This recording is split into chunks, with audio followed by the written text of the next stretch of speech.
consensus of the board? Let's start with the pledge of allegiance. Okay.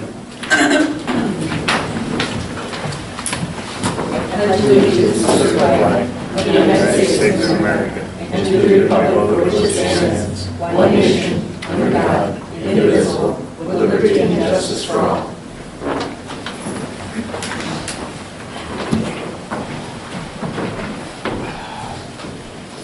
We just started with the pledge, Jessica. Moving on to approval of the agenda. I'll make a motion to approve the agenda. I'll second. Further discussion, all in favor? Aye. Opposed? Minutes from last week? Make a motion to approve the minutes. Second. Further discussion? All in favor? Aye. Opposed? All right, moving on to the public comment period. A reminder that there's no personal attacks allowed or any discussion on things under litigation. Anybody wish to address the board at this time?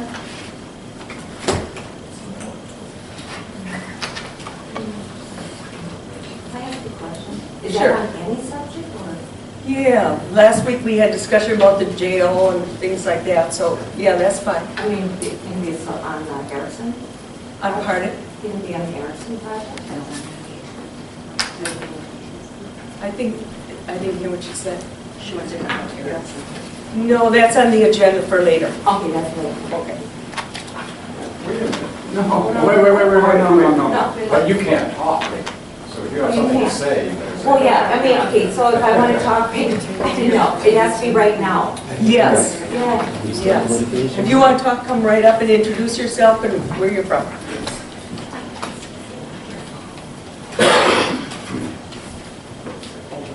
Right here? Yeah. Okay, my name is Rosemary Iverson, and I have property in Houston County next to the Erickson property.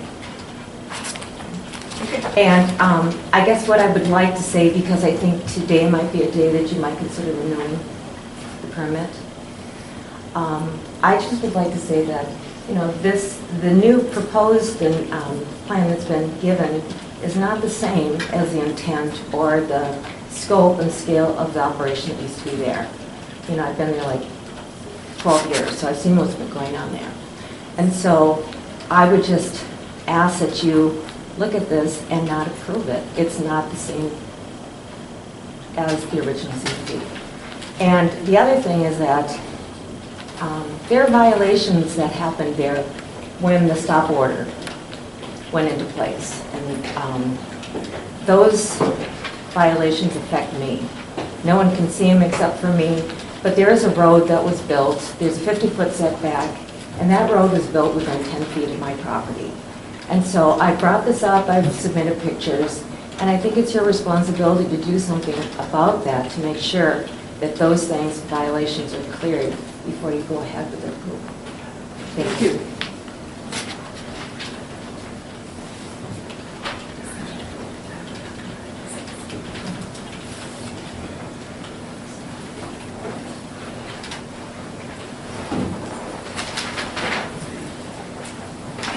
Any other comments before we move on to the rest of the agenda?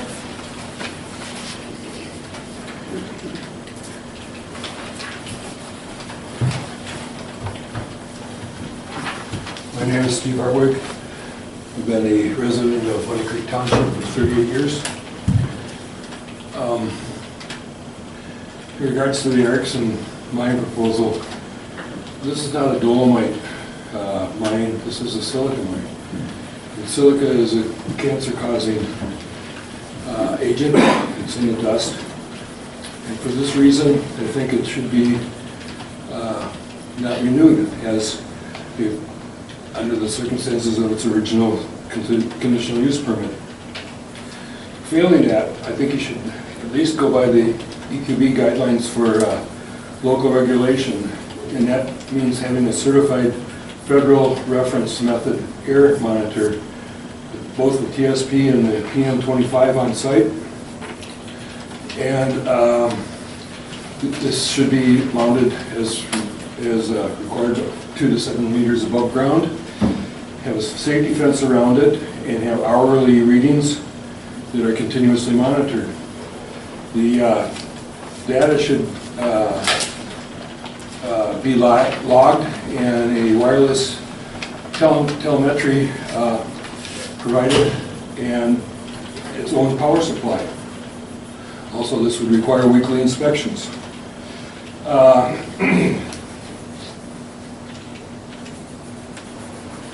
These are required especially, according to the Environmental Quality Board, for over-the-road transportation. Noise is also a pollution, so I think there should be a L10 noise monitor provided also. It's installed at the nearest residence, or 1,500 feet. I believe the Baker residence is closer than 1,500 feet, so the L10 noise monitor could be installed at their residence.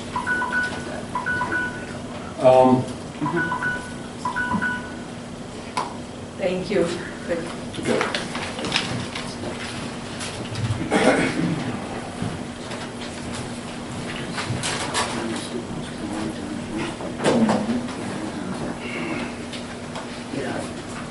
Any other comments? I think we'll move ahead then with the rest of the agenda, Brian.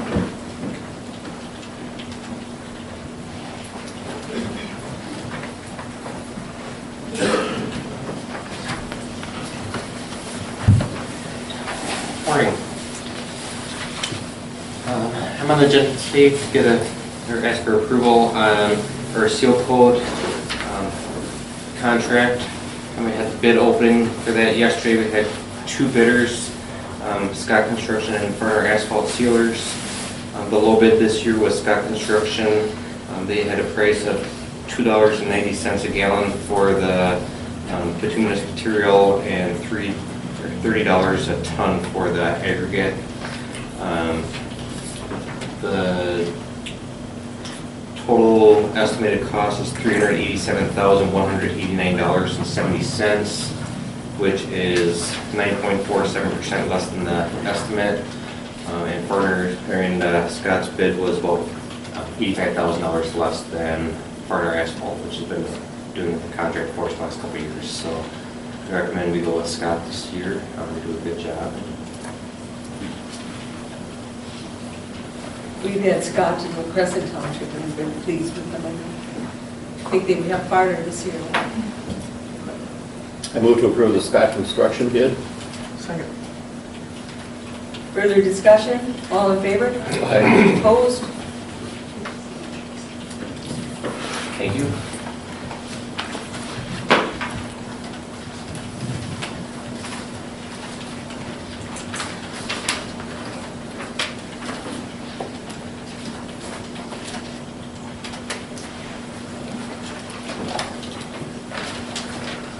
Okay. Is Tess here yet? Okay.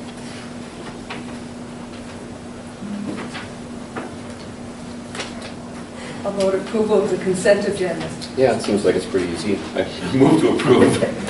I'll second it.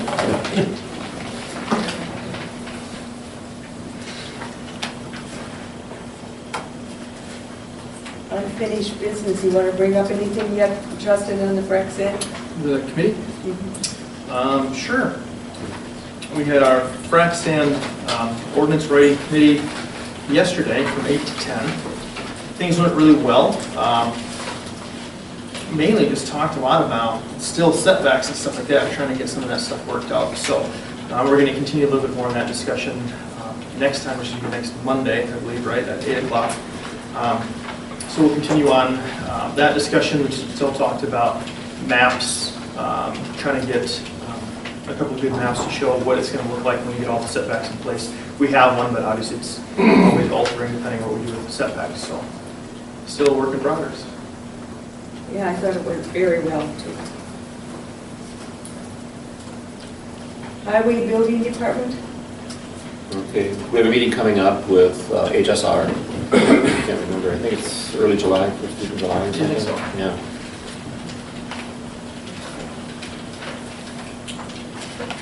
And I think the courthouse issues will go over with Tess when she hear you. No, I don't. I will send her a message. Okay. Approval of the claims. Everybody, Mary, keep your Justin's hand. You can approve it, because I'll sign it in a second here. I'll make a motion to approve the claims, human services, and license center disbursements. I'll second. Further discussion, all in favor? Aye. Opposed?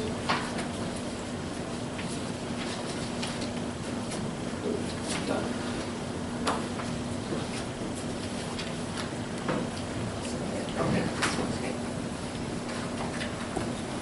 Approved minutes of the County Board of Equalization. We held that meeting last Tuesday night at 6 o'clock. We didn't have anybody from the public here. We had the in-service from Tom Dybig in his office explaining everything. Did the minutes come out in email? Yeah. I don't remember seeing them. Are you sure? Yep. Move to approve? Second. All in favor? Aye. Opposed?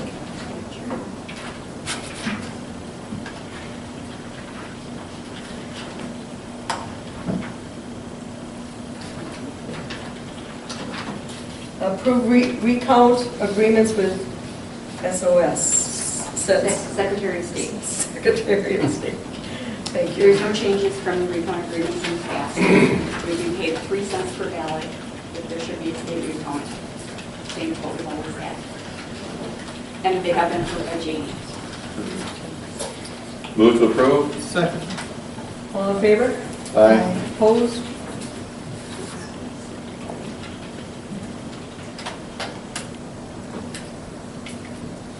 Test.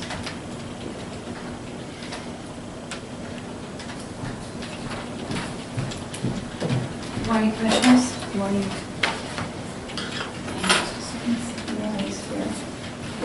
I don't think she is, and she probably won't. Do you have a microphone? I'm really hard of hearing today. I think my head's stuck. I can talk louder. That'd How's be good. that? Thank you, that's what I need. Okay. I was looking for Mary Marshall, the Director of Public Health, but I don't see her anywhere since we're a little early. I think I can just go ahead and take care of this on her behalf. We are making a request to provide Nikki Folsom, who is a public health nurse, a phone per diem of stipend of $30 per month.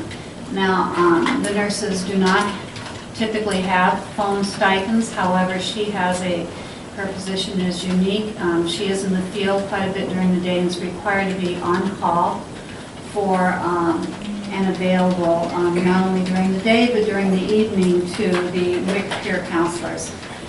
So we respectfully request that she be granted the stipend. She meets all the criteria of the cellular and other mobile computing devices policy that the county adopted in October of 2010. I'll make a motion to approve her per diem. Okay, just as a, Nikki's my niece, should I recuse? Yeah. Okay. So be it. Do we have a motion? Give me a second, Chris. Second. Further discussion? I've seen her out in the field when I've done Meals on Wheels. I can understand her need. All in favor? Aye. Opposed? Thank you very much. That's all my business. No, jail update? Okay. We did get the one letter, and you mentioned in your comments that you were waiting for another. While we're waiting for, I did forward you the second of, and final, is my assumption, of the engineer's report, which came in very detailed, had a couple of recommendations on the joist. This is what we were anticipating after our discussion with the engineer. But as he said, nothing I would say that's major or that challenges the structural integrity of the facility. However, we're still waiting on the, and I've sent a couple, more than a couple emails urging them to kind of push things along. We're waiting on the cost quotes for the various repairs. And of course, this goes through NCIT, our insurance carrier. I do know that they had a contractor on site last week. I believe they've also got all the HVAC. I talked to one of the contractors, I know it was called on the HVAC quote to do an HVAC and plumbing quote. So I assume they're pulling, these figures are getting pulled together. I urge them to give us a date for MCIT team to come here and discuss those figures. Once we get the cost figures, in my letter that I sent Mr. Conway was that we're very anxious to find out not only the cost, but actually what MCIT is going to provide for potentially to cover those costs and how much it may be discounted. But so that you actually will know for sure what it would cost to do at least a minimum rehab on that building versus raising the building, so you can make some kind of determination. I also spoke with, since we last met, with Troy over at Winona Controls, and to make sure that we would have adequate heat for this building should we go into the fall and winter. And he assured me that we already have those 2 standalone units that we were using in the spring that could be slipped back in there, and there'd be adequate heat. Interestingly, adequate heat, and we wouldn't be relying on that heat loop that failed and that froze last late winter, early spring. Interestingly, one of the things I've discovered is that I understand is that there was the sprinkler system on the 3rd floor did not fail because it had been capped off many, many years ago and filled with some kind of antifreeze. So it could have been worse than it actually was going on the 2nd floor, 1st floor. So that's why the 3rd floor didn't fail. So that was just recently discovered. You mentioned in that one you sent us with the engineer supplemental report that there was another document sent in April that you never did receive? Did you ever hear back on that one? No, and I sent that to in my letter, I sent that you have to Mr. Conway. I told him, because the engineer did not send us the report directly, they sent it to the insurance company, I assume, and that's when he requested the supplemental inspection. So since the engineer mentioned that this is in supplement to the April 29th, I asked Mr. Conway for a copy of that. I have not heard yet this morning. Okay. So I don't have anything back. You mentioned that you wanted it by today if possible, but... But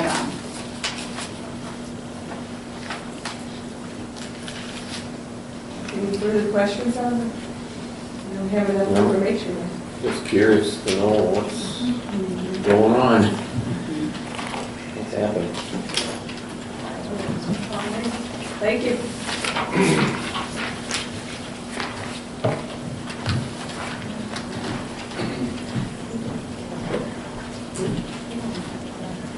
I got the letter from the supplemental report from Beth. Oh.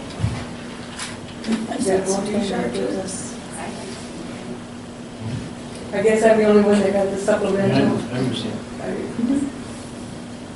I will send a copy to Sean. Okay, send it to everybody. I didn't realize I was the only one that got it. Okay, that's real cool sometimes.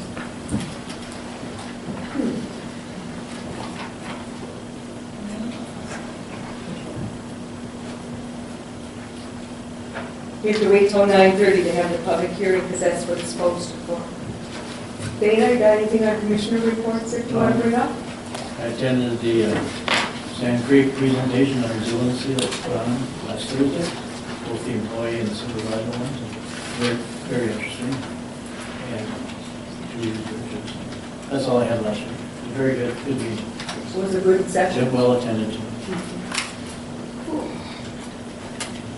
Kind of the Frank same meeting that we just talked about. Also, I'll pass this around. I got an anonymous letter about parking spots here in the county that I said that I would pass around, let you guys know if we need to inform anybody on this issue, I don't know, I'll let you guys read it first and put in your thoughts, so I'll make that, have it, make its way during the meeting this week. Okay. Okay? Okay, I had also Board of Equalization, and I also attended the Sand Creek Resilience Training, 2 sessions there. It was a good session, good session. Yeah, I had the Board of Equalization, CJC, and the Sand Creek training also, which was really good.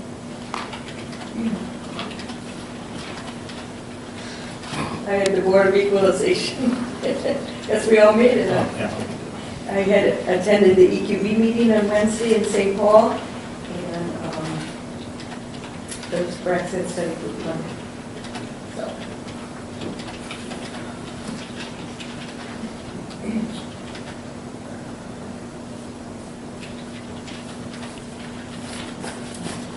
Well, I suppose we can't do anything till 9:30.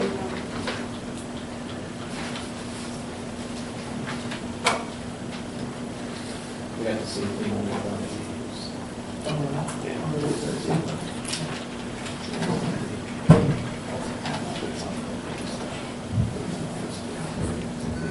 Yeah.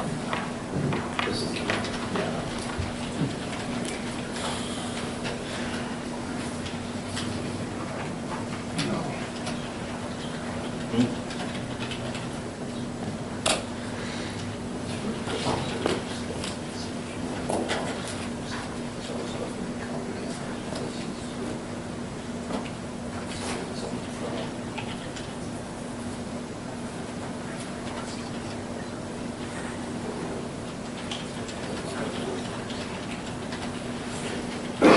Our sleep practice is Friday, 1:30, right? Okay.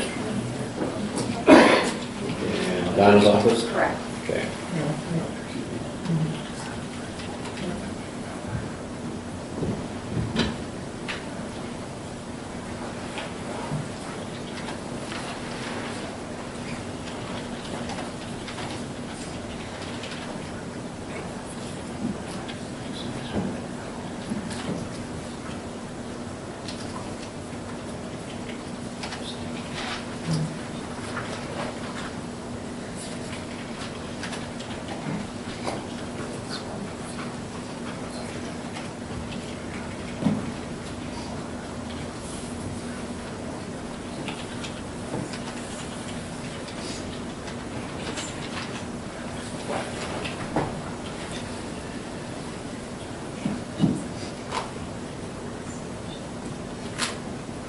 Friday morning, is that when we have the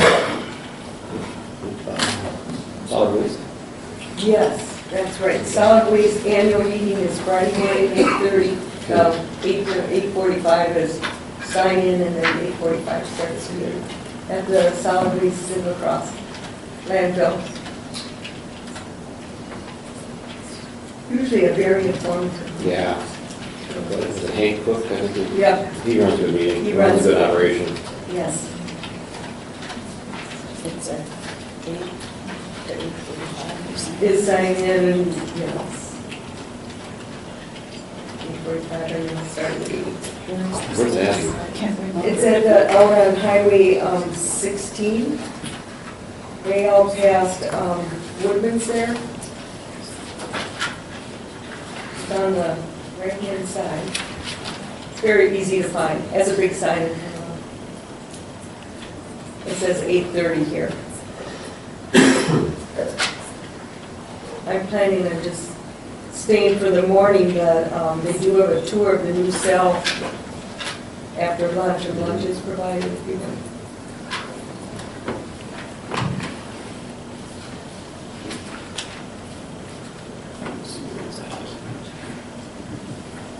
What?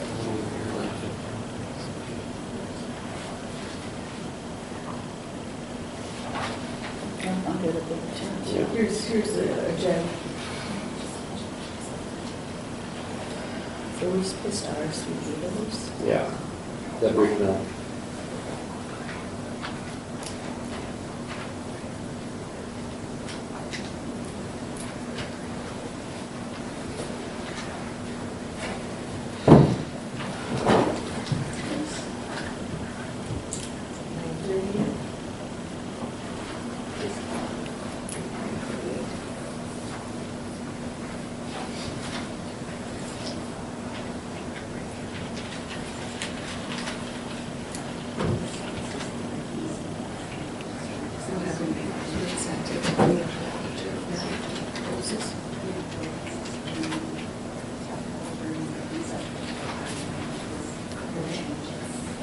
We need to recess the meeting. Okay, move to recess. Second? All in favor? Aye. Opposed? Okay. Luke, would you mind presenting our public hearing peddlers ordinance amendment? Oh, we need to open the public Make a motion hearing. to open the public hearing. Second. All in favor? Aye.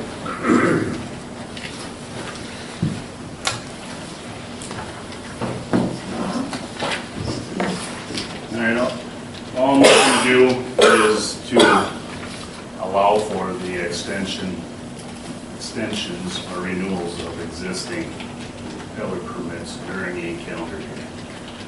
So right now, we don't have anything in the ordinance that allows for that, in ordinance number 13, so if they get a permit for 30 days, and they have work to do, or they want to continue past 30 days, they'd have to reapply, go through the whole process again, pay all the fees.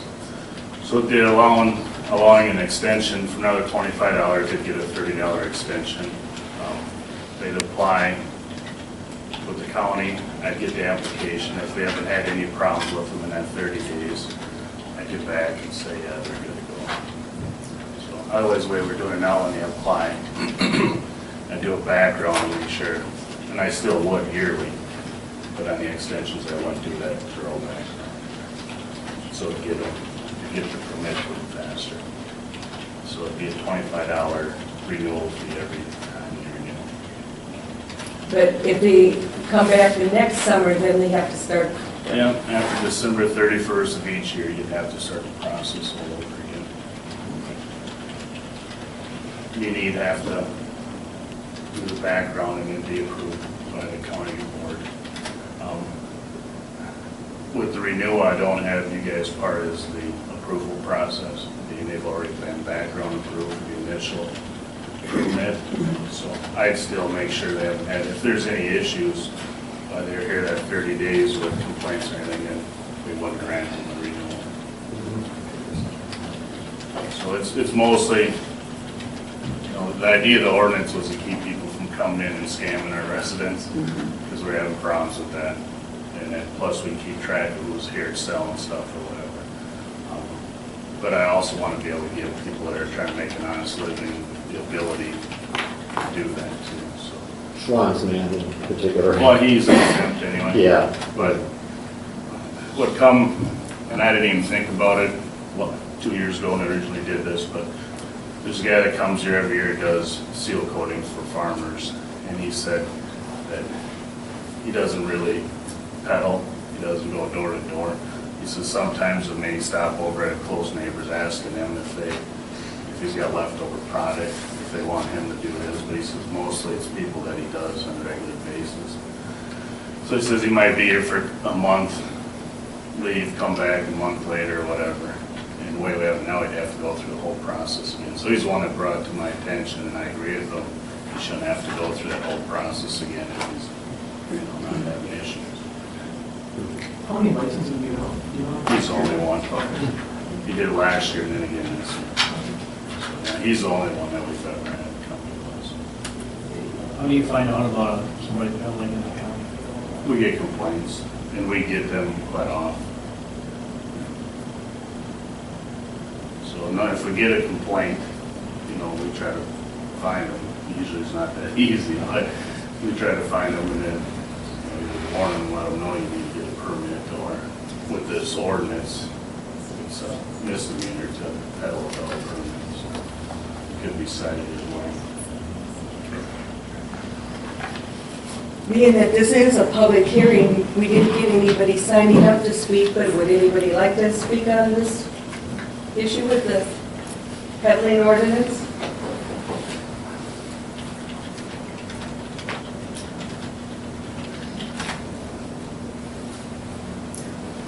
One other thing we did add, should be in your guys' copies, is that they can only apply for renewal within 5 days of the expiration of the existing one.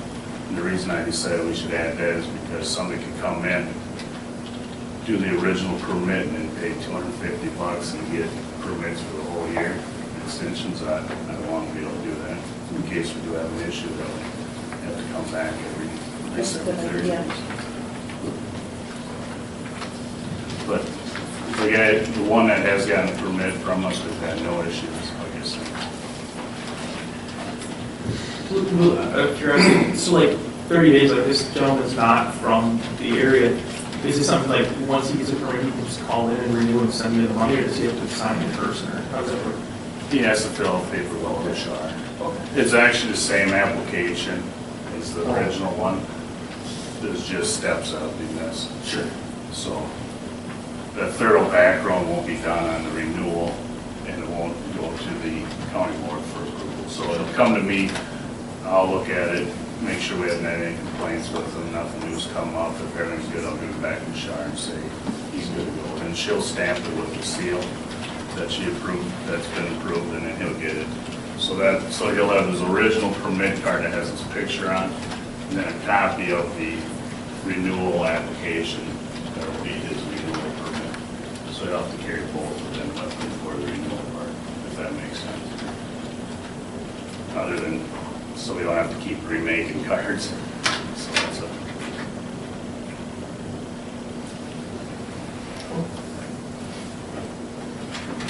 Close this and then do a motion. I'll make a motion to close the public hearing. Second? Any other comments? All in favor? Aye. Our next meeting up again. Move to reconvene? Second? All in favor? Aye. And at this time, I would entertain a motion to update our policy. Ordinance, I mean, federal licenses. I move to update the Federal Ordinance Amendment. I'll second. Further discussion, all in favor? Aye. Opposed?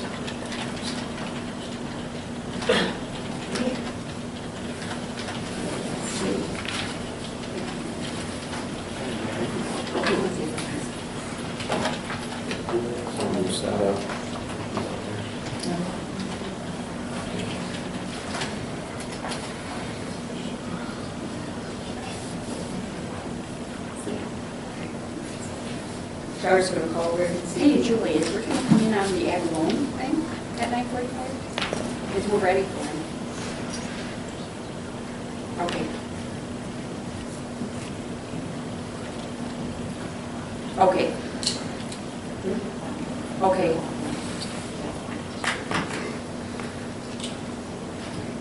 Okay, very good, thank you. Okay, bye. So you want to just recess and talk that? Take him off the agenda until later today? I'm not sure. Is there anything that?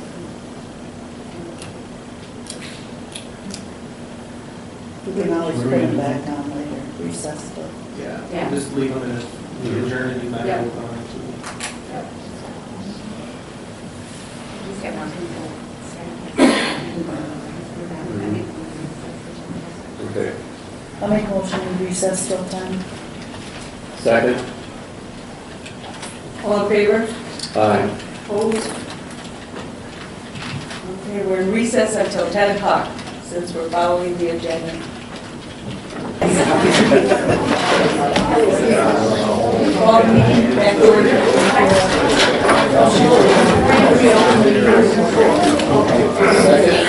All in favor? Aye. Being it's 10 o'clock, we reopen the meeting. You're going to need to ask Gary, are you going to do the egg bag low interest program today, or? What in the egg bag is the Ag BMP loan program. I can maybe finish that when we get done with this. Okay, sounds good. That should just take a couple minutes. Okay. We'll wait till we're done with this. Morning. All right. You're here to present the, Yes, we've been, last April, we had the planning commission, yeah. At the end of the, end of May, the planning commission met to discuss and consider the renewal permit application of Tracy and Michelle Erickson for a sand pit in Yucatan Township. There's been many twists and turns with this whole permit application. The Planning Commission did hear evidence from both the applicant plus the public that was open, and they did table it. A number of them went down to review the application and the renewal and the concerns that the public brought up. They came back, and first part of May there, they did turn around and recommended to the county board that the permit application be renewed and to proceed with that recommendation. We have since, talking with, there were some amendments onto that permit that they were recommending, and one is to include the recommendation that a 10,000 yard limit be placed on that permit.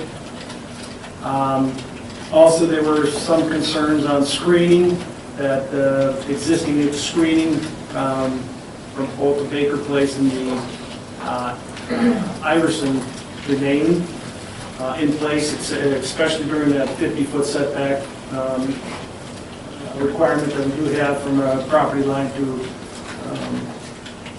the Iversons there. Also, there was some concerns on the erosion part of the permit application too that was brought up in the Planning Commission, as well as when them first concerns came up. Both Bob and myself went down. The Ericksons let us travel the site, take a look at the erosion control concerns that were brought up. We took a lot of pictures of it, but we did not find the erosion that was being a problem with it. As far as the renewal of the permit, he does have erosion control measures in place. He does have stormwater controls in place. At that time when we seen it, we found that the erosion concerns were unfounded as far as the complaints were concerned. As far as, and like I said, we did take pictures and everything to basically follow up on that complaint. Since that time, like I said, from the Planning Commission, there's been a number of legal challenges to this permit application, and maybe with that, I'll let Jay take and kind of, like I said, we met and we did discuss this on April 8th. Last time we've had this discussion, and maybe what I would suggest is we let Jay maybe bring you forward from that point on, and then if there's any questions, we can answer from the board. Good morning.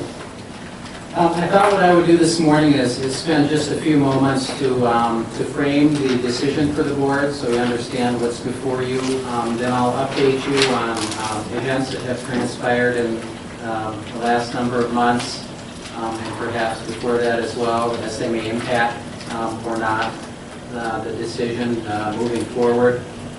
We'll provide you an update on the events from yesterday, and then at the end, what I am going to recommend to the board is, because there's a timeline issue for making a decision here, it's necessary to make a decision today to assure that the county's interests and those of surrounding residents are protected. But I'm going to recommend that you make a decision, but that you also authorize and direct staff to prepare findings of fact consistent with that decision to bring back to you at a future meeting, either your next meeting or the one after, for approval as well. You'll still make the decision today, but this is an opportunity for us to integrate those into a single document that will be the basis of the decision you would make today. Starting with the ordinance, if the board's had an opportunity to review the ordinance, to put this decision in context, it's section 0110.2711. That is the section that you're operating under today, and the county is. And that section is a section within the mining provisions in the zoning ordinance that talk about renewal of conditional use permits for mining. And the ordinance says each conditional use permit shall be renewable. It doesn't say may, it says shall be renewable for a period of 5 years upon written application to the zoning administrator and with the concurrence of the planning agency. However, upon determination by the zoning administrator or the county board, which is you, that the operation is in violations of the provisions of the underlying conditional use permit, or other county ordinances, a hearing may be held to review the existence of any violations. So again, the way I interpret this particular provision of your zoning ordinance is that the CUP comes before you, you shall renew it under the ordinance unless staff or the board has determined that violations, there's evidence of violations that warrant the hearing and further inquiry by the board. And I think on that issue, I would just point out to, as Rick just stated and included in the record, that there were allegations of the existence of violations of the underlying CUP. He, along with the EAW consultant for the county at that time, looked at those things and concluded in his judgment there weren't violations. So I think that goes to the second part of that. So that's what you have before you in terms of the ordinance provision that you're dealing with. Now, moving on to impediments, were there or are there things still that exist that preclude the county from actually acting on this renewal request? And I'd like to just go through those things because this has been, as I've characterized it, a machine with many moving parts over the last year or so.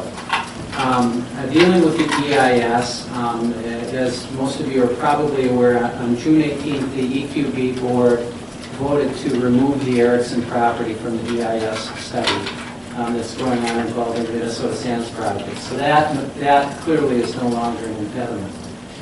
The moratorium, well, that was discussed. Recall that you adopted the moratorium and revised it. And the moratorium applies to new mining operations. In my opinion, since this is a mine that's been operating since 1992, a renewal would not be limited or precluded by the moratorium. The EAW that the board ordered, recall in, I think, August or maybe July of 2012, a petition was presented to the board to do an EAW.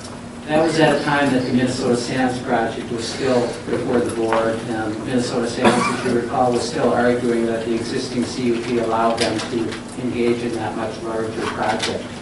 And the petition itself was premised on a petition that the Minnesota Sands project would cause, in their judgment, significant environmental effects. In August of 2012, the board ordered an EAW petition, but that order again was premised on what was before the board at that time, the Minnesota Sands project. So in my judgment, going back now to just renewal of the pre-existing CUP, especially since the ordinance would say they have a right to that renewal absent evidence that the EAW would not be an impediment. And in fact, I think in April of this year, the board had some discussion and directed staff to move forward with that processing on the premise that that wasn't an issue, as I had previously advised the board. That leaves then the final, so those are the three impediments, or claimed impediments that existed that, in my opinion, are not impediments and would not preclude the board from acting on this renewal. The final statute or issue that exists is the one that, acting most conservatively, I believe that up until February of this year that the board was precluded from acting on the renewal request because there had been no evidence presented to the county that disassociated the Erickson property from the Minnesota Sands project, which again was the basis of the board's EAW order. However, at the end of February, Tracy Erickson provided to county staff evidence that that relationship had been terminated. And I was at the June 18th EQB meeting as well, where Mr. Frick got up and told the EAW board that relationship had been terminated. And in fact, his relationship with everybody in Houston County had been terminated. And Minnesota Sands doesn't intend to undertake any work here. Acting most conservatively, taking 60 days plus an extension from that date that that information was submitted, that 120 days expires at the end of this month. So it's necessary for the board to act today to assure that something that might negatively impact surrounding property owners doesn't happen. Those are the issues that exist. The final issues, the last two that came up were yesterday, and those were two efforts by certain individuals to attempt to prevent the county from acting today on the renewal. There was a new case that was filed seeking what's called the writ of mandamus, which is a court order saying, County Board, you cannot act on the renewal. That was heard before Judge Birnbaum in Winona County yesterday morning, was argued, and the judge at the end of the day dismissed that case entirely, so that case does not serve as an impediment to the board acting today. There was a second motion that was brought in the Minnesota Sands case that had been dismissed previously by the court, but a motion was brought by certain individuals as well to ask Judge Walters to conclude that dismissal of the Minnesota Sands case had the effect judicially of terminating the underlying CUP, such that you could not act on the renewal. And Judge Walters did not do that yesterday. He took the matter under advisement, but did not issue any order that would limit the county's right or obligation to act on the permit. So neither of those two new developments would serve as an impediment. So that really is the summary of trying to put it in context and bringing you up to date on all the moving parts that have existed that, in my opinion, do not exist, that would preclude or affect the county's ability and obligation to act on the renewal request today. And again, a motion would be in order, a discussion of the board, given the direction you wish to head. But at the end, as part of the motion, again, I recommend that you would authorize and direct staff and legal counsel to incorporate the bases for the motion and the discussions into formal findings that would be adopted. And I'd be happy to answer any questions. Jake, quick question. Some of that's been brought up a couple of times. Obviously, the EQB just now dismissed them being the RGU. Okay. The EIS study. Yep. So prior to that, they were the RGU. That would be correct? For the EIS study. Yep. So now, is that still, when we talk about the 60 days, I guess the question that's been asked quite a few times to me, the 60 days, if they give notice to the county, but we're not the RGU for that, then would the 60-day clock have started back in February since we, that, how does that play It's out? arguable and murky, and I would suggest to the board that to act most conservatively in a situation like that and not leave it up to a court to decide that issue is probably a better circumstance, because you have control. And you avoid the risk that a court may say, no, it was the earlier date, and since you didn't act, they get the permit without any conditions at all, which I don't think anyone wants. So it is fuzzy, and I think my point is just it's best to act most conservatively and assume the February date rather than the June 18th date. Last question on the permit itself. Because it's a conditional use permit, on the renewal, is there, the board has the authority to put conditions on that? I think the board has the ability at a minimum to engage in dialogue with the property owner and come to an agreement and consensus on new conditions or nailing down conditions that we believe were imputed into the original one. And by that, I'm referencing the quantity limits. Because as you recall, the board, I took the position on behalf of the county in the Minnesota Sands litigation that because there was a representation in '92 by Mr. Thorson of quantity limits, and the CUP was issued, that those were imputed into the CUP. Minnesota Sands disagreed. That's why we're in a lawsuit. The case was dismissed. I think it's in the county's interest and residents' interests to now include that formally in the CUP. And the Ericksons, I understand, have concurred with that. So that's one thing I recommend be included as a condition. The Planning Commission was concerned about screening, and the original CUP has a general statement about maintaining screening. So again, I think it's an opportunity not to impose new conditions, but to nail that down and say, here's what that means. And with respect to the Iverson and Baker properties, there's existing natural vegetative screening in that 50-foot buffer, I understand, setback. So I think this would just kind of nail down that requirement, that screening is what you're referring to. Yeah. Now, with that question, how does that work then? So what you're asking the board to do is to make a decision. If the board says, okay, we're going to approve this, then we go back and figure out the details, or is it that, I mean, how does that? No, I think the approval should be based on particular findings and reasons with the conditions stated by the board, and our job in formalizing them is just to take that and put it into one nice document that exists that will then be part of a record, so it's clear what the, instead of relying on a verbal motion and discussion, that here's the decision of the board and here are the reasons. So I'm suggesting that we do that, and it's not an exercise of us making up or coming up with better reasons after the board meeting and have you approve that document. It's simply incorporating the reasons that you would have today. I have a question about this. I understand the CUP was expired in 2013, and then it came back for renewal this year. I have a question about what, should it really been renewed or should it have been filed for a new CUP? How can it go a year without any action? Yeah, in my judgment, and here's how that issue played out, and this is the way that I believe state laws are intended to work and interact in this area. The Ericssons filed a timely request for renewal, November 1, 2012. So before expiration of the permit, they applied for a request to renew it.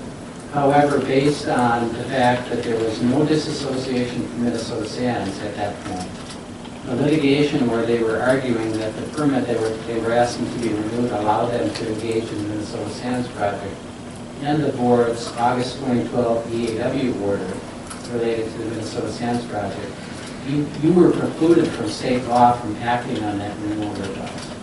The statute is, one of the statutes is 116D.04, which says a county cannot act on a land use request while environmental review is still pending. It was at that time. So because they submitted a timely request and you were precluded from acting on it before the expiration, I don't think it's a correct result to say, well, when January 2013 came, too bad, they lost out. I don't think that's a fair result. I think the result that the law is intended to be fair, and I think the law contemplates that those timely submitted renewals in a context like that are held in abeyance until those legal impediments are removed. And then you not only have a right but an obligation under the 60-day rule to act on that. So the fact that January 2013 has expired, in my mind, isn't dispositive of the issue. Does that answer your question? It's a little bit complicated. I didn't want to get into too much of a legal analysis. So how long could that go on? I think as long as the legal impediments exist, the application, if it was timely filed, would be held in abeyance until the impediments were gone. And then the law would say that within that 60 or 120-day period, you must act. And that's the situation we have. And again, we know that this permit has been kind of a gray area as far as some of the language that's on it. It's been, how do you interpret it? I guess, what's your opinion as far as, you know, if you approve this permit, we know that there's going to be potential issues down the road, or possibly could be, that there's still those gray areas out there. As far as, okay, if you deny the permit, you just rewrite another one that's a little bit more concrete. I mean, how does that, you know, is that an option, or? Under the ordinance, and that's the reason I stated, started with the ordinance indicates that the CUP shall be renewable, absent evidence that would suggest that a hearing should be held. So the way I interpret your ordinance to apply, this is consistent with state law that says conditional use permits run with the land, and it says in the statute, and shall be good so long as the conditions are complied with, stated in the permit are complied with. So a CUP runs perpetually, and though the section in your ordinance talks about a 5-year renewal, I think when you read it as a whole, the way it works is that every 5 years they have to come in, and it's a nice check-in time for you to be able to look at it, do an inquiry at a staff level. Are there problems that exist out there? And if there is evidence that suggests that, then the ordinance says you can have a hearing. And I think the purpose of the hearing would be, might we revoke the permit because they violated it? And that's a separate process. But I think absent that information, the ordinance would say that the renewal request is perfunctory. So on that permit, it says on the bottom, it says good for 1 year. How does that, I mean, that's been the center of some conversation. Yeah. You know, I think the permit, you could write on the permit, this is only good if your name is Bob. It doesn't matter, it doesn't change state law. State law says that a CUP runs with the property. This CUP was recorded, it runs along with the property's sold, it's still attached to the property, it's still a record that authorizes the property owner to engage in that activity. A couple of years ago, the legislature adopted a separate permit called an interim use permit. I don't know if you have those in your ordinance or not, but you may be familiar with those. But an interim use permit is a specific statute that allows a county to place durational limits on the permit. So if you issue an IUP, you can say that's only good for 1 year, or it's only good for this person, and it's void on transfer, but not with a CUP based on the statute, is my opinion. So that language is surplusage and inconsistent with state law. So what you're saying is no matter what's on the permit, it doesn't matter? I think that's too general of a statement. That's what I said. Well, I'm only saying because it does. No, but I'm just saying it does say on there that, so I know that's the center of controversy. I know at even the EQB was talking about that it's obviously on there. So how do you?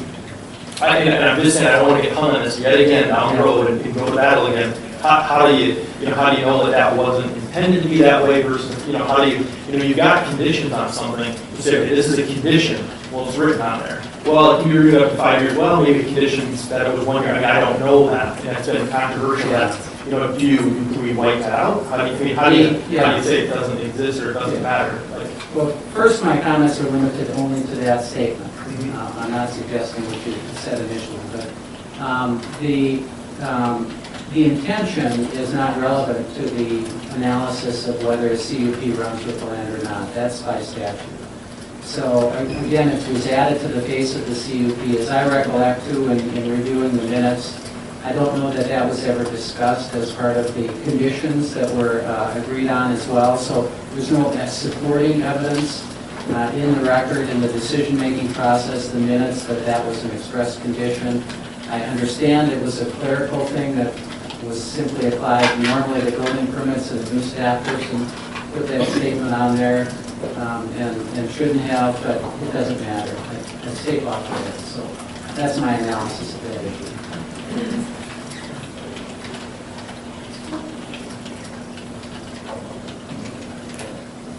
What about trout stream setbacks? Does that still apply for all? The DNR is the one that determines whether that is the case. Is that a condition we put on, or?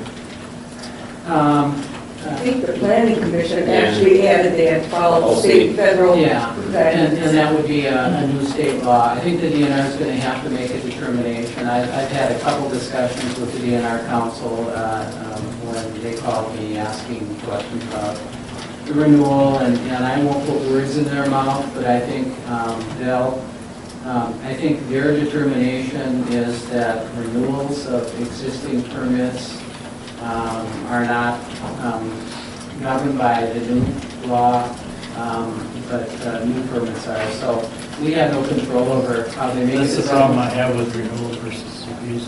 How do we as a county ever put new conditions on old mines when they come up for renewal, and you say that you cannot put new conditions on? Yeah, and that's my problem with the whole thing. And that's a good observation, and that's why an ordinance is a living, breathing document. As you look at new changes, if you think the process can be better and you can include things, that might be a topic of conversation about changing this language. But this language is what you're working with now. I know, kind of off subject, you're kind of still on the same thing, as you mentioned, this is an instance where IUP would be a little better than CUP, where it's not going to land that, look at. Yeah, I didn't suggest necessarily better. I was just distinguishing that it allows by statute you to place durational limits to make them personal. So that's one benefit of an IUP. that a CUP doesn't have, in my opinion.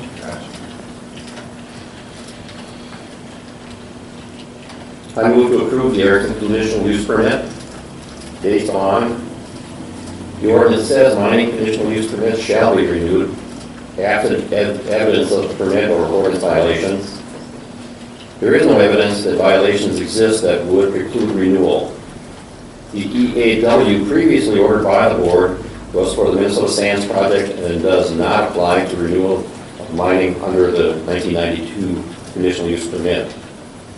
The EQB has released the Erickson property from the EIS study. The existing moratorium does not apply to renewal because it is not new mining.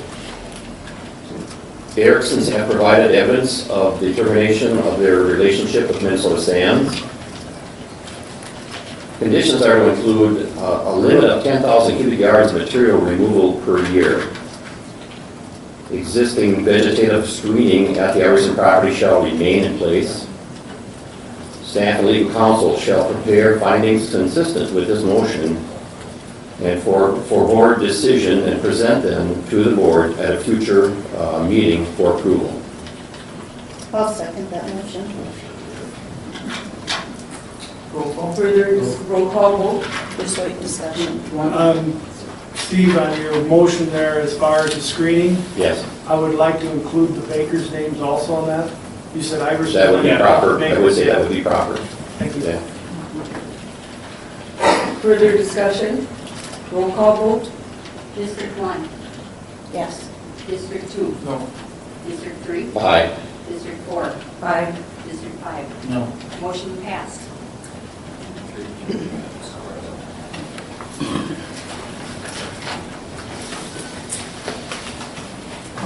Rick, do you want to talk about your egg base? Oh, it's not egg base. It's- I know. yeah. I'm sorry. I got egg base on my mind from solid waste. We're always looking for everything. No, what I wanted to do, what I sent to the board was basically, it's the Minnesota Department of Agriculture's Ag BMP loan program. This is something that the county has been, They aren't interested in anything anymore. the county's been basically with the application since about '96. What you see in the categories right there on that front page that I did send to you, we can, and we do have available loan monies available to us in the tune of about $272,000 right now. That money can be used for feedlot upgrades, septic system upgrades, non-conforming well replacement, plus getting rid of the old well and sealing it. And I just wanted to bring that to the board, so that you're informed if somebody does ask that, if they're interested in this kind of activity, that they should contact our office, because, and this money, basically what it happens is it goes, a form is filled out by the county and they go to a lending institution of a bank of their choice, and the bank does all the paperwork associated with the loan program, submitted to the state once the activity has been completed. And the county is signed off, but then the bank requests the money from the state, and the bank is the one that actually holds the loan, and it's repaid back to the state. And that's how that program works. I just wanted to bring the board up to date that I just did receive the contract for that to take place, and that program is now ready to go. The other thing I needed to cover with the county board is the La Crosse County's 25th annual meeting. Before you go on, do you need a motion on approving the loan? No, you've already approved all that. I just wanted to bring that the contract was complete now. Okay. And that I do have that on file, we're ready to go. But you did approve that way back in, I think, about the first part of January, or latter part of January, is when I have to have that all into the state. The other part of it is the La Crosse is having their 25th annual systems meeting, which includes Houston County along with a number of other Wisconsin counties, Minnesota counties that are associated with the La Crosse County solid waste system. They're having their annual meeting on this Friday, beginning at 8:45. is the opening or announcements, or they're welcome. So what I'm looking for, I intend to go if there's any other board members. I do need to register on this here. What they're looking for is how many people are going to be there for not only the annual meeting, there's a lunch, and then there's tours, both of the landfill that we partake of and the hazardous waste programs that are all sitting there. Whether, how many board members would plan on attending besides myself? I do need a number. How soon do you need to know? Yeah. I was gone all last week, and when this came in, so I probably should have had this in right away, but they're looking to get a head count on the number of people that will be attending. And I'll call that over. This Friday. Friday. Just The main program will run from that 8:45 till noon. Rick, I plan to go. I will go, but morning only. I'm not gonna go out the door. Okay. I mean, I sit on Friday mornings, so, I don't know. I'd better say no at this point. Okay. No. So there's two.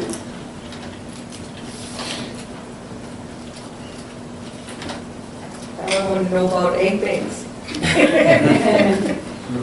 Well, it is a hot topic, It is a hot topic, that's why I keep bringing it.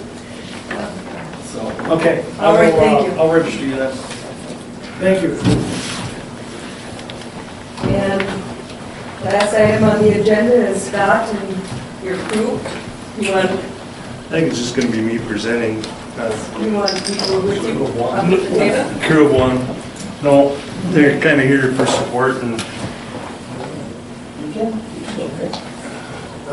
Dean can come up and sit with me. Hi, everybody. Hi.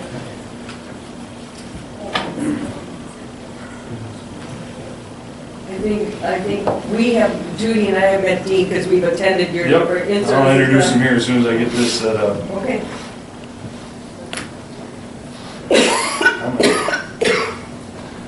All right, this is Dean Getzke. He is a sales representative from LETG, a record management software company. Specializes in record management for police and law enforcement, jails specifically.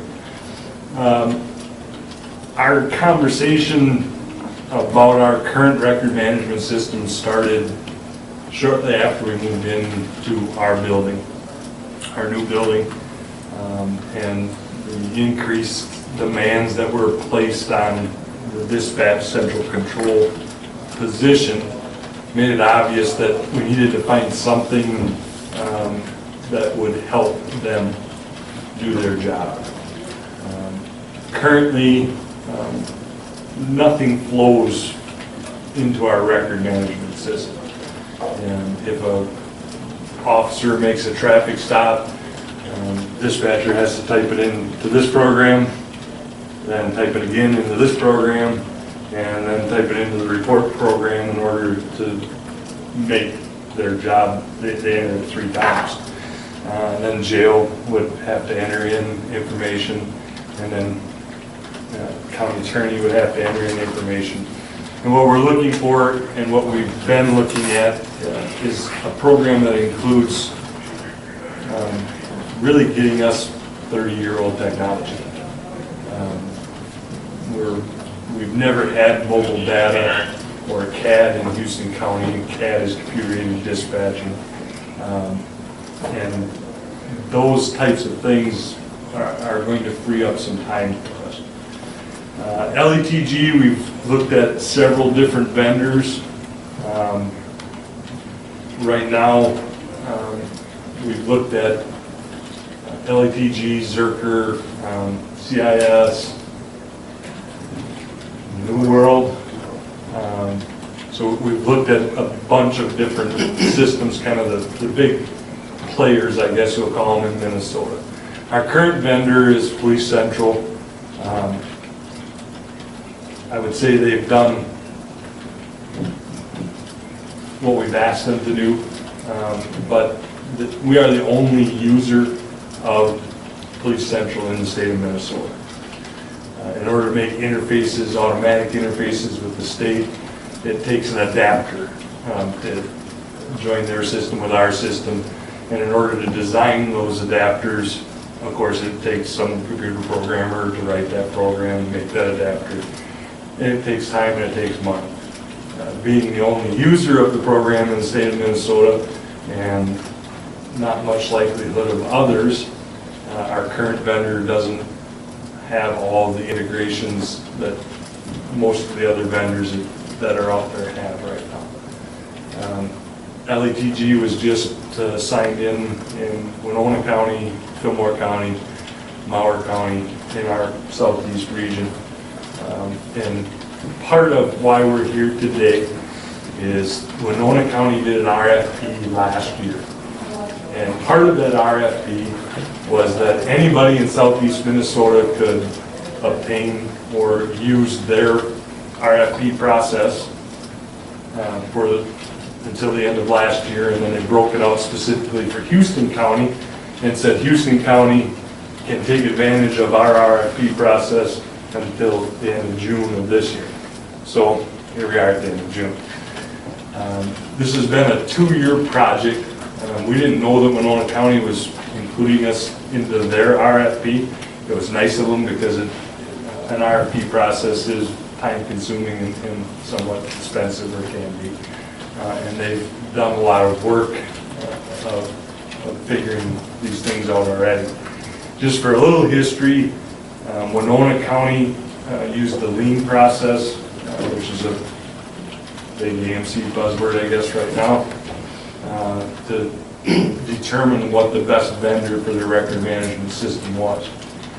They just purchased a record management system about 4 years ago and spent several $100,000. They abandoned that investment and went with LETG because of the savings that they believe can be realized over a longer period of time, which is the same reason why we're looking at LETG. It's more of a cost saving.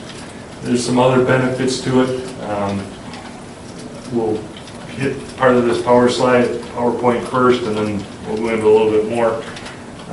LETG was founded in 2002. We've got over 200 clients using their program.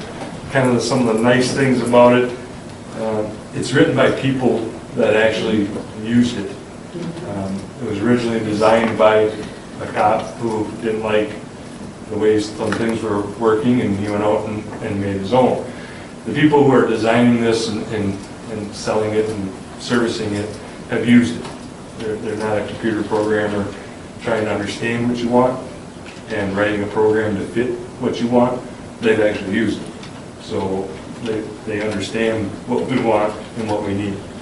30 PSAPs in Minnesota are using it, 26 jails, which are kind of the big concerns for us, since we do have a 911 PSAP and we also have a jail.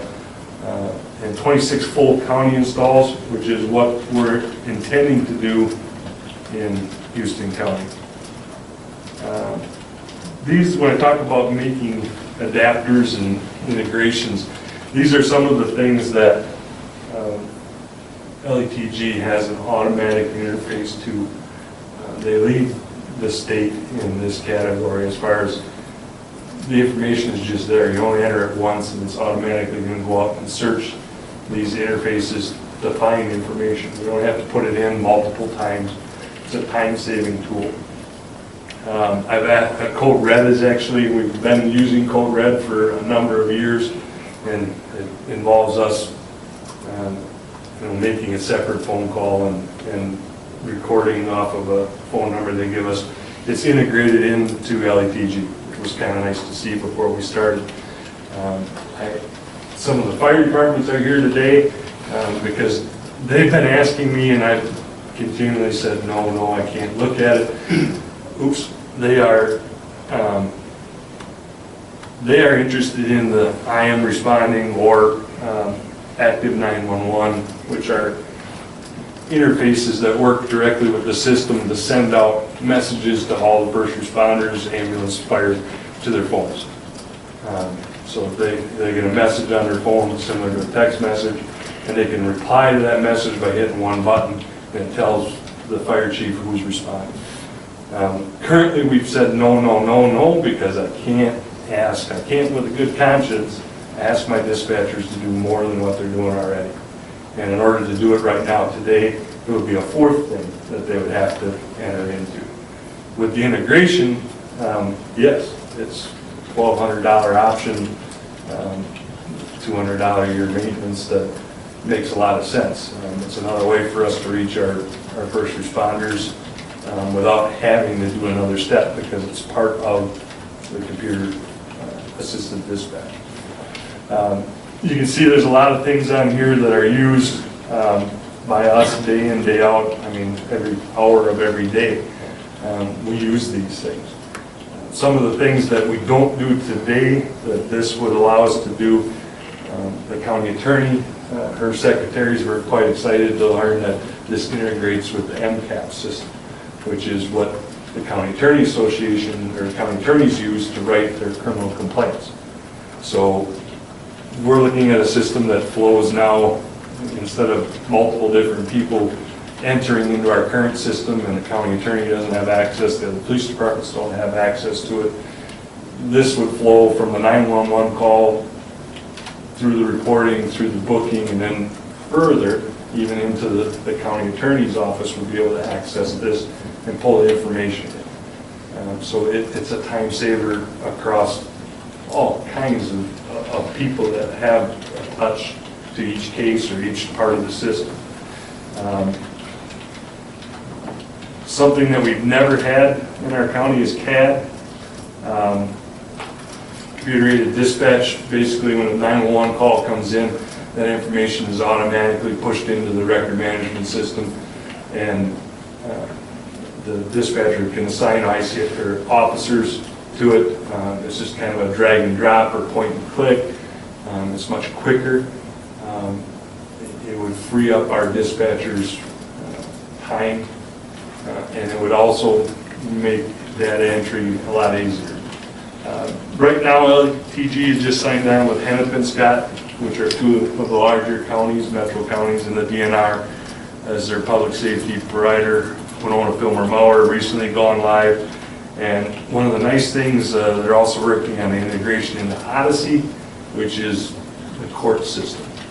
So once we wouldn't have to look that information up as well, it would flow to Odyssey as well.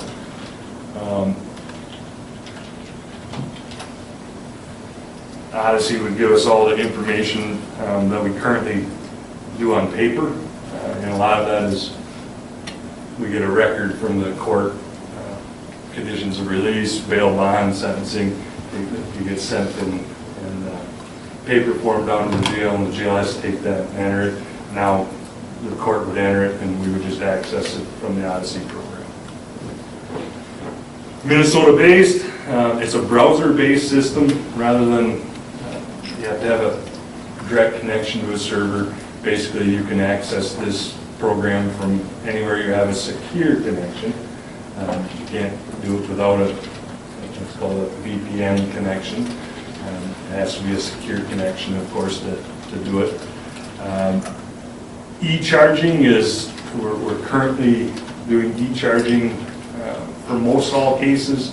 There's a couple cases that maybe aren't e-charged yet. Some of the juvenile stuff, I think we still... Juvenile isn't. But anything other than juvenile, we're doing e-charging with. E-citations. And e-citations is the new one that's coming. Here we're trying to catch up to 15-year-old technology rather than 30, but e-citation, swipe the driver's license in the squad car and a reader, and the citation gets filled in and it prints out of a little printer that's in the car, and you hand the person the ticket. But that information then automatically gets transferred to the court. So it saves time there. We believe that e-citation is probably going to be a state requirement from the court in not too distant future. You can see the kind of the handwriting on the wall already with what they're doing in consolidating court services and sending everything to one location. And they talked about e-ticket already for e-citation. The LETG is already there. Multi-jurisdictional. What we would envision in Houston County is that everybody, all the police departments in the county would join this project. We've had multiple meetings with each city, police departments, some of the city managers came, city administrators, and everybody believes that this is a good idea and they'd like to move forward with it. We've never had a shared system. Right now, if I want to know what's going on in Spring Grove, I have to call Paul and say, hey, what's going on in Spring Grove? We don't share the same record management system. In sharing the same system, we all have access to each other's information. We can't change it, but we can look at it. We can see what's going on. What it also gives us is the ability that if McCarthy stops a driver in Warmson for speeding, and then they go down the road and get stopped by Hoka, and he gets a warning in Hoka, and then he gets stopped in Caledonia, and he gets a warning, and he gets stopped in Spring Grove, and he gets a warning. Well, today we don't know that. With a shared system, we'd be able to see, well, hey, you already got a warning in Crescent this week and Hoka last week. Maybe you had enough warnings. We don't share that information currently, other than if there's a major case, of course, we'll send it out by email or fax or phone call, but the daily access to information just isn't there. Also, data sharing, LETG has a program called Link that links us with all of, it's kind of a layout of it, all of the people that are part of LETG. You can do a query and you can see who in the LETG system has had contact with this person. It doesn't give you a whole lot of detail. It gives you the ICR number, the incident name, address, and a phone number. But what that's really nice for is being both of our neighbors are part of the system. That ability to share information has really grown. And we'd like to join the same system to keep that flow going. LETG does on-site support and training. We can police department can kind of craft the system to how they want it to look for them. We're all part of the same system, but we all don't have to use it the same way. Each department could access and say you're only going to have access to look at or not modify. And they have 24/7, 365 support. The nice thing about LETG is they're Minnesota-based. They understand Minnesota laws. They understand that practice. They understand the environment in Minnesota and the laws and changes that are here. A lot of times they may be at the legislature hearing these things as they're happening. So they're ready to make those changes. Fastest, easiest implementation. We're looking at something, if we were to go with this next year as implementation, probably shortly after the first of the year. We've been talking with Andy from IT about what we do with our old data and how we would transition that or convert that old data into the new system so we don't have to maintain another old system. We already maintain two. We maintain leaders, well actually we maintain three. We maintain leaders, public assist, and then our current police central. And we have to maintain some of that data because if somebody calls for a background check, we have to be able to go back and look at our old records and say, yes, we have this involvement. So we have to find some way to either maintain that or convert that data. Well, let's go.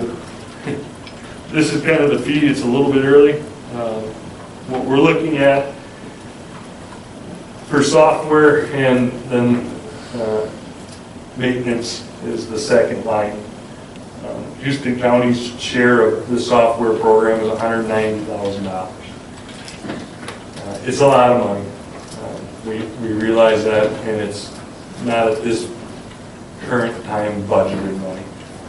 The $28,000 a year in maintenance may seem like a lot, but you pay for what you get. Their maintenance includes all future upgrades,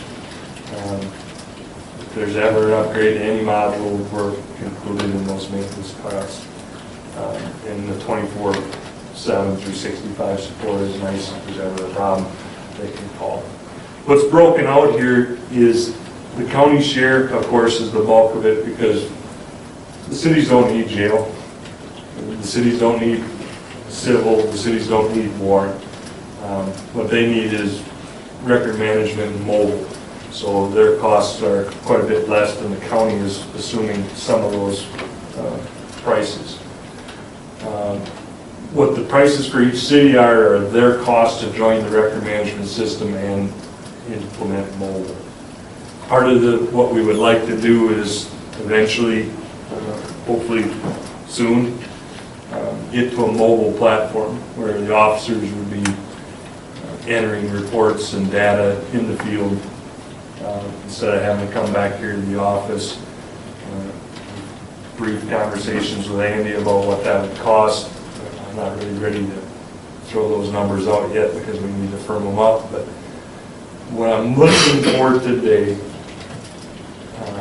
is not a final approval. What I'd like from you in order to preserve the RFP process is authorization to enter into a final contract negotiation where we would set up terms of payment, how we're going to pay for it. We believe we have an idea of how to pay for the vast majority of it, utilizing 911 money. I believe that maybe a little premature, but I think we haven't had anything in writing yet. But LETG is able to offer us some attractive financing options, some no-interest financing options over. We're debating how many years, but to help us with the budgeting process. LETG knows that we're not a large tax-based county. They've bent over backwards to try and work with us to make this affordable and something that we can obtain. It's unfortunate that I'm sitting here asking you to help us get 30-year-old technology. We can't even see where our squad cars are at right now. We have to call and ask them. If there's a problem, we don't know where they are. The mobile data terminals have been around since the 80s. And Houston County has been behind in this technology category for quite a while. Technology will help us. We've had this I've heard the conversation, is it going to save us positions? This one, maybe, really. If you look at the time that it's going to save dispatch, maybe we don't have to hire and put a second person in there full time. We're going to ask dispatch to do more because they've never had to do ICRs for each department. But because of the way LETG works, it's actually going to take less time to do more. If that makes sense to you. We're going to provide a better service to the citizens, to the police departments, but they're going to do more but save time doing it because they're only going to have to enter it once. That alone is going to save a bunch of time. The fire departments really, they've gone out on their own, several of them, and bought did you guys buy the I'm Responding or United? E-Dispatch is the program that several of them have bought, where they buy a scanner basically and hook it up to a computer, and it records the page and then sends it out as a voice page, basically text message to all the fire department's phones. And each fire department takes care of their own, and it's kind of expensive. The I Am Responding, there's several different options that they are already integrated with, are things that they want. The fire departments, if they want, can actually get their own mobile data terminal. So when they're dispatched to a fire or an ambulance, could do it as well. a lot of the ambulances already have computers in them. They could maybe install it on the computer they already have, but it's possible that they would have access to that by the time they get to the ambulance or fire truck. They'd have that call. Is it a lot of money? Absolutely. It's a lot of money. Our last system we bought 8 years ago, end of 2006, so just about 8 years ago. It doesn't change much. It doesn't have many features, and at the time, it was the cheapest option that was available, and we got what we paid for. It doesn't do a whole lot for us. It's time consuming. It's a waste of time at points or multiple entries of data. It doesn't flow very well. With the mobile portion of it, the officers being able to run some of their own stuff themselves also alleviates things the dispatcher has to do. It's originally how this conversation started. What about the safety issue too? At some of the meetings, that's one of the things that came up, was the safety issue for different officers to know what's going on in one part of the county to another. Well, not only that, but where people are. I don't like coming here and sitting in front of the media and having them do an article on how we don't know where our officers are. And if there's a problem, we have no way of finding them. It is a safety issue for our officers, not being able to dispatch. Somebody has a car wreck right now, and they go off the county road or whatever. I got no way of knowing where they are, unless they can reach the radio or call the phone. If somebody gets stopped on the side of the road and they have an altercation with a suspect or something of that nature, I have no way of telling exactly where they are. It's been brought up numerous times. It's always been a we can't afford it issue, and now it's become more of a I don't know how we can't afford it. With the safety and the time, I think that we could save from the 911 call all the way through prosecution. If you think of all the people that have a touch in that system, the dispatchers, the jailers, the officers, the secretaries, court personnel, county attorney secretaries. And if each one of them saves a little bit of time on every one of these reports, the system will pay for itself in savings and maybe better service, for certain better service. And seeing I want to make sure that everybody realizes that the people that are here are from all different cities too, and the fact that we're working together as a county with the cities, I think is really a great step forward. It's kind of been a theme that we've had since Sheriff Feely, at least I came, is that we've tried to do more, as much as we can with the cities, working cooperatively, instead of wasting resources, providing a better service, working more together than separately. This would certainly be something that brings us onto the same page, and it also opens some other doors. Mo Bain's ready to talk about it, wants to talk about it, but I know that there is interest from other cities of having the county do IT services for them. And can we bill back the cities to pay for Andy's time, which of course you have to do in order to provide it, but can we provide a better level of service to the cities than what they currently have using county IT staff? This has been talked about for a number of years, and it's kind of never been brought forward because there's no common thing that ties us all together.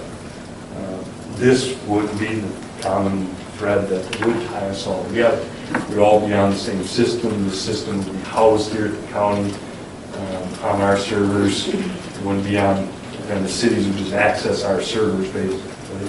to a firewall and VPN, but this would bring us to the point where we're all going to be on the same page, and we're going to have to work together because we're all part of the same system.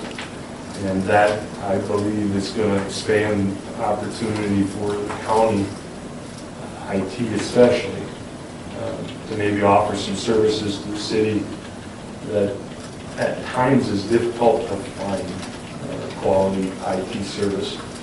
And I think we have one of the best IT departments that you'll find anywhere.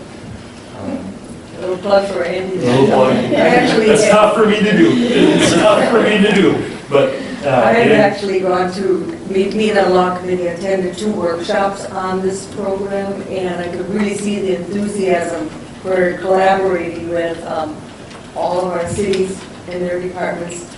Costly, and Scott said they would research a payment plan or work with 911 funds. I actually think it's a very good program. We should move forward under Wynoma's RFP. Okay, cool. Just real quick, one for you, one for Jamie, one for Carol, Scott, and the ASM, that's their cut up there? Is that what those are? that is the yearly maintenance cost. Okay. Annual service maintenance. Okay. Got it. Now, question for Carol and Andy. Carol, real quick, I'm just curious, like, we got $28,000 in maintenance. Like, I know a lot of the software we have for like the engineers and for surveyors, office, all that kind of stuff, we've got annual maintenance fees. Do you know where we're at total every year that we pay in annual maintenance fees? Because I know it's a substantial portion. That's a lot. And it's just one of those things, just putting out there, we all know that it's not the upfront cost, but it's the annual maintenance cost for any, whether it's a car, house, whatever, that can make or break it. That's why I'm just curious that we keep, not that it's not a good thing, I agree, I think it's a good thing, but I mean, just being conscientious that yes, we pay for it, we will also have to come up with almost $30,000 every year for maintenance, and it's not our only maintenance, software maintenance. Part of that, But this would be In replacement. this would be in lieu of part of it. So we're already doing maintenance for the old stuff? We're paying about $12 grand a year now. Okay. And part of this also is that a portion of this annual service maintenance agreement is paid by 911. Gotcha. Dan's been doing some numbers and running it out on where our balance would be with what we have for commitments right now, known money we spend every year, adding this to it, and what our balance would be after 3 years, 4 years, 5 years, maybe, of financing. And we believe that we would have a positive cash flow yet in 911. We can't pay for everything out of 911 because it'll only pay for the dispatch and record management portion of it, and mobile, but it won't pay for the jail or the civil or warrants because that's not part of the dispatch. So we have to break that out as far as maintenance money, plus the $11,000 that we've already budgeted would go towards that. So the majority of this would be paid out of 911 money each and every year. Sure. And last question for Jamie, actually. Quick question for you. From a legal aspect, as far as, like what Scott was bringing up, to have like, you know, Winona wants us to have this kind of, wants a direction from us. Is there a way to enter into an agreement that's not going to be binding, that if in a month we find out we can't do it or don't want to do it, you can pull back out of it? I mean, how does that? Well, I think that would be negotiated between the two parties, but we usually try to put in some sort of out clause in any of our county contracts. But that would remain to be seen. They may have a required time period in order to enter into the contract. We have to wait and see. Okay, so yes. Are we doing the contract with Winona County? No, we do with LATG. Okay, so it's with LATG. Oh, okay, I thought you were saying that something about Winona wanting on their RFP. All I'm looking for right now is the RFP that's out there is good through the end of June. Right, wasn't there something to tie with Winona or something? That's their RFP. Right. They did an RFP, and for some stroke of luck to Houston County, they included us as a participant in their RFP, which allows us to use their RFP process through the end of this month. So in order to preserve that, because we're up against the end of June here pretty soon. What I'd like to do is just have authorization to enter into contract negotiations where we would nail down exact dollar amounts, implementation schedule, where we're gonna pay for it from, which sources it's gonna come from, how we're gonna have to budget, what it's gonna cost us for peripherals. He's been looking for some ruggedized or semi-ruggedized computers. State Patrol is actually just switching all of their computers. Granted, they like the old ones better too, is what I'm hearing. But there's a possibility that there's some used computers that we could start out with. So we're looking into that. A lot of this is, the majority of it, I think all of it is on state contract pricing.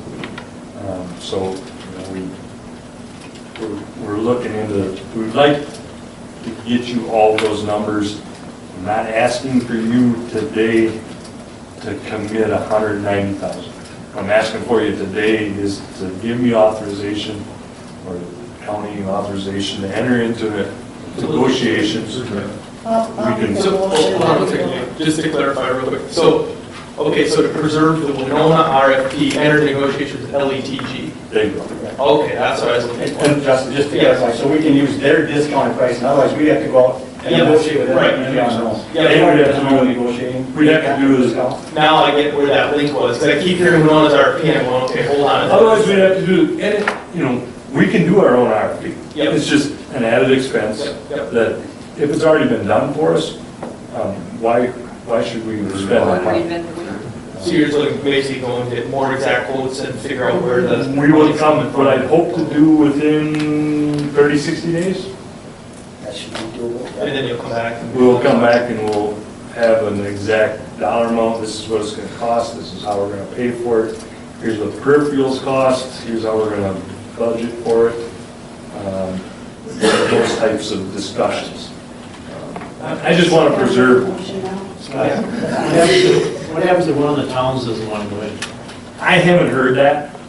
Everyone is, if one did, I don't think it'd be too big a mess, but everybody They're gonna have has to to. make a commitment. At this point, is it something where you have to go to just each town and just say, we're going through this, we need a commitment from you guys? Kind of the same thing. That's already been working. We've been working on that. Caledonia is, I would say yes.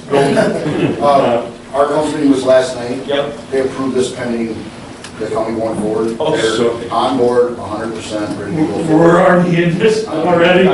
The city of La Crescent, I talked to the city administrator, he believes there's no issue. Spring Grove, Paul is all for it, because it's part of, what we're trying to do, work together more.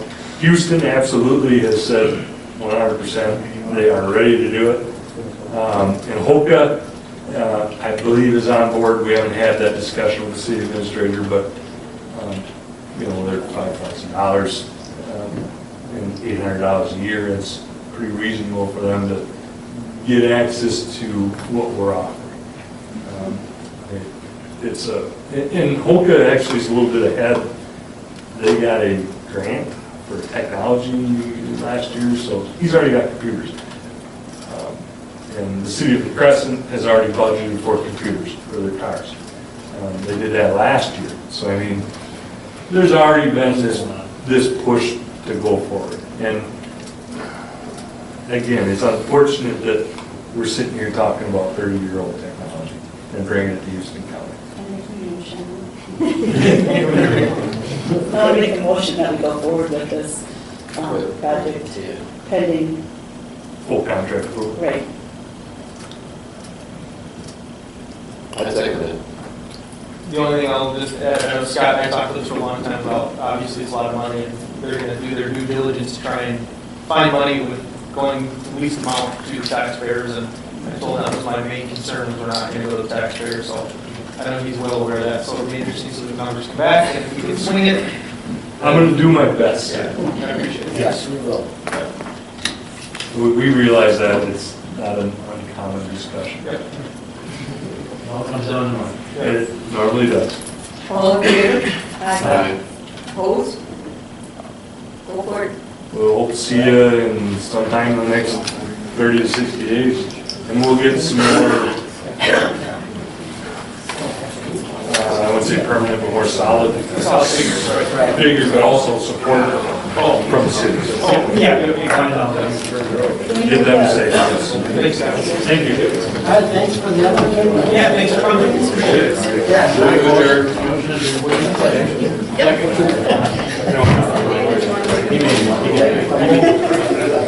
All in favor of adjournment? Can I get a clarification before you adjourn? Well,